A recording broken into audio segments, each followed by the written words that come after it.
Did you know that once upon a time, Maester Aemon, the very old and blind member of the Night's Watch, actually had a chance at the Iron Throne when he was younger? Well, if you watched the show or read the books, you would obviously know this, but how could such a thing be possible for a Maester of the Citadel who took up service with the Black Brothers? Well, when Aemon was a young man, around 35, I believe, his father, Mycar, died. And with his death, along with some of his older brothers, there was a bit of a dispute when it came to the succession, and there was a council held to determine who would become the next king of the Seven Kingdoms. There were actually a few candidates when this happened. First, there was Maegor Targaryen, the only other Targaryen that we know of in A Song of Ice and Fire to have this name outside of Maegor the Cruel. He was the only son of Aemon's brother, Aerion Brightflame, who died drinking a cup of wildfire believing that it would turn him into a dragon.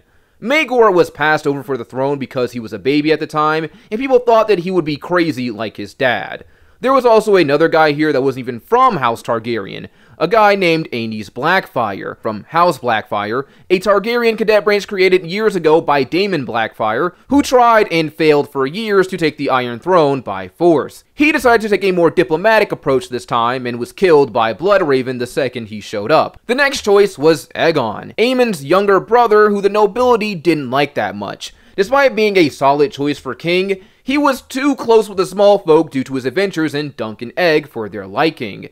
So in a bid to avoid making him king, they sought out Maester Aemon, who had taken up his vows as a maester. Because of his pre-existing duty, Aemon refused the throne, and went to the Night's Watch so he couldn't be used to overthrow his younger brother. So his brother Aegon became Aegon V, and it was from his line that Aerys the Mad King descended, along with Rhaegar, Daenerys, Viserys, and Jon Snow. But what if all those years ago, Maester Aemon actually agreed to be released from his vows in order to take the Iron Throne? Before we get into that, if you guys like what I have to say, feel free to drop a like and subscribe to join my Imperial Court. Now, let's get into the video. So in this alternate history, Maester Aemon, for one reason or another, agrees to take the Iron Throne. I don't think a big change needs to be made for that to happen. Aemon often talks about duty and the love he had for his family, though he says, "Love is the death of duty." Sometimes these things coalesce, and it was out of love and duty for his family that he ultimately left for the Night's Watch, in my opinion. So we can say the same thing ends up happening here. It is out of a sense of duty and love for his family that as the oldest son left, it is his responsibility to take the Iron Throne and guide the realm in this time of chaos. So Maester Aemon agrees to set aside his vows and ascends the Iron Throne as Aemon Targaryen, first of his name, King of the Andals, the Rhoynar, and the First Men, Lord of the Seven Kingdoms, and Protector of the Realm. How does history change? First question I believe we have to ask is, what happens to Aegon since he doesn't get the throne in this timeline? Well, Aemon and Aegon are actually pretty close, and they aren't that far apart in age either. Aemon is about 2 years older than Egg, who originally took the throne at 33 as opposed to Aemon, who's taken the throne at 35 now. Every king needs a hand, and I do believe that instead of Aegon being king, he will become hand of the king to his brother, Aemon. So while he isn't the king in this timeline, Egg still gets to speak with his voice and have some influence at court. I believe the first thing that happens after Aemon is made king and Aegon is made hand is that Brynden Rivers, also known as Bloodraven, is sent to the wall. This happened in canon as well, because Aegon did not like that Bloodraven killed Aenys Blackfyre. Despite being from a rival family, he was promised protection, and Bloodraven broke the word of the crown, and that is not a good look for the nobility. I believe Aemon will think the same way, especially with his brother around, so Bloodraven will still get exiled and probably go find that tree he was stuck in. The next question we have is, if Aemon does become king, will he take a queen of his own? Aemon doesn't exactly have a shortage of heirs at this point. His brother Aegon is alive, and Egg has plenty of kids by this point. There's also baby Maegor too, so the succession may not be the most pressing concern right now. But in that same line of thought, I could see Aemon, who often talks about and clearly values duty, deciding that as a king, it is his duty to marry and make a stable line of succession. This isn't too far-fetched. All he would have to do is look at the current debacle they're in now. His dad died, some of his brothers died, before that it was his uncles and their children too. Anything could honestly happen, so it's best that they be prepared. Not to mention that people would probably be lining up to make their daughters the next queen of Westeros. Now the question becomes, who does a 35-year-old Aemon marry? I don't think I know of too many viable options for a queen for Aemon at this point, but one to take into consideration is the widow of his mad brother, Aerion. Her name is Daenora Targaryen, a cousin of Aemon and the mother of Maegor. It's not uncommon for widows to remarry, and she's already proven herself capable of producing heirs, so that's a bonus for Aemon.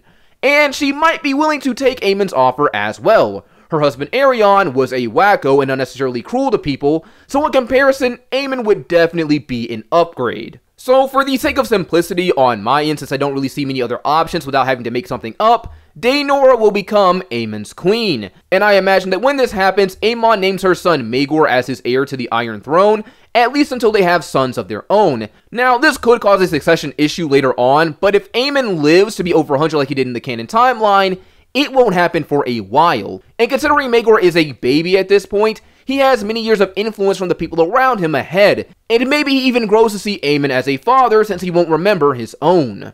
Other than that, what else is likely to come from Aemon's reign as king? Well, Aemon being king really changes a lot in A Song of Ice and Fire. A lot of issues that his brother Egg had to deal with and the things that follow probably don't come to pass.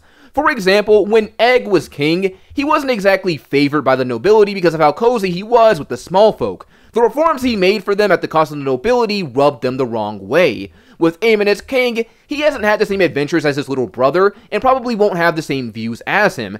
This isn't to say that Aemon won't be sympathetic to the struggles of the common people, but those concerns won't be as big as his little brother's. Egg will still try to get Aemon to make reforms for them, but I believe that Aemon will find a way to give the small folk some kind of assistance without making his vassals angry in the process. Any reforms he might end up making might be more limited than they were in the canon timeline, because while I'm sure Aemon feels for the people, he knows that he has to keep the nobility happy as well.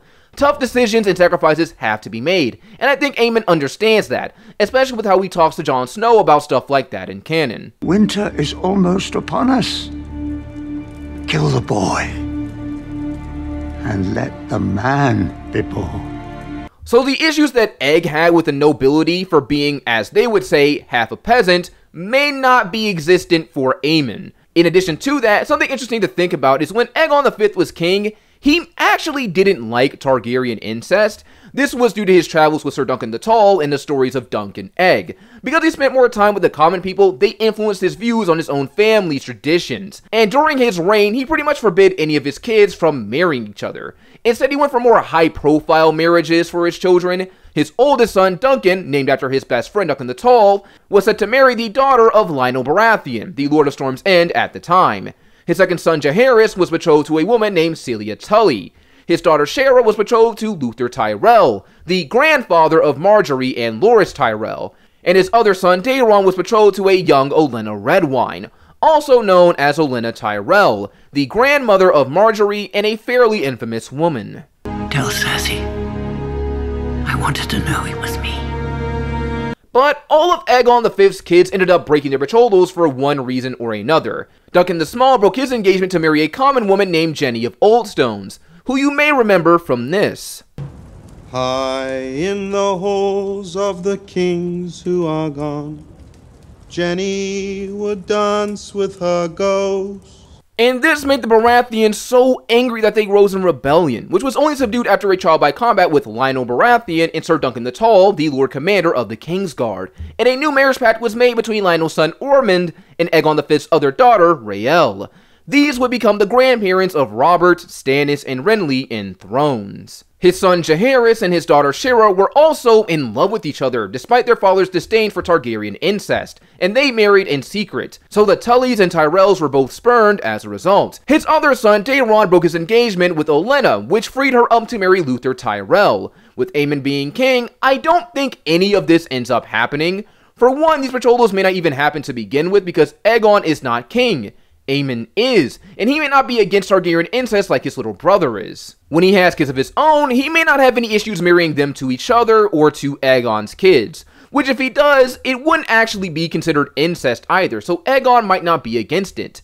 Even though they bear the Targaryen name, they will be cousins, and cousin-to-cousin marriage isn't exactly considered incest in Westeros. This is actually pretty common among the lords of Westeros as well. Tywin Lannister married his first cousin, Joanna. Not to mention, Egg may not even be able to make those matches anymore, because he's not the king, and his kids won't immediately be in line to inherit the Iron Throne like Aemon and Daenor's children will be. There may even be an argument for baby Maegor being ahead of them in succession because he was named heir by Aemon, albeit temporarily, and Aemon did marry his mom, but I digress. The point being, a match with Aemon's kids would be more favorable to the great houses than Aegon's. But assuming those matches do end up occurring, because Aegon did have kids earlier than Aemon, and maybe the new king wants more support, I don't think Aemon will let them break their betrothals like Egg did in the canon timeline. As Aemon has said, love is the death of duty. And as members of the royal family, they have a duty, especially when it comes to keeping their words and oaths. So I could see Aemon forcing these kids back into their engagements if they still manage to stray somehow. And that would be interesting because if these marriages happen like they were supposed to, we could once again be looking at a very different Westeros. If Duncan the Small marries Lionel Baratheon's daughter, this means his younger sister never marries Lionel Baratheon's son, which effectively means that Robert, Stannis, and Renly will never be born because their father never was.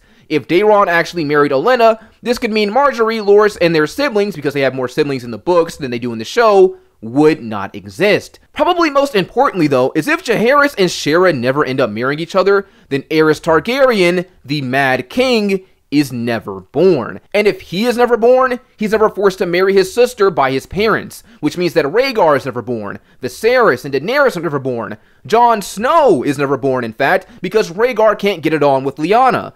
If that never happens, then Ned's father and brother aren't killed because Aerys will never be king, and Robert won't go to war for Lyanna. So the whole rebellion is probably erased as a whole.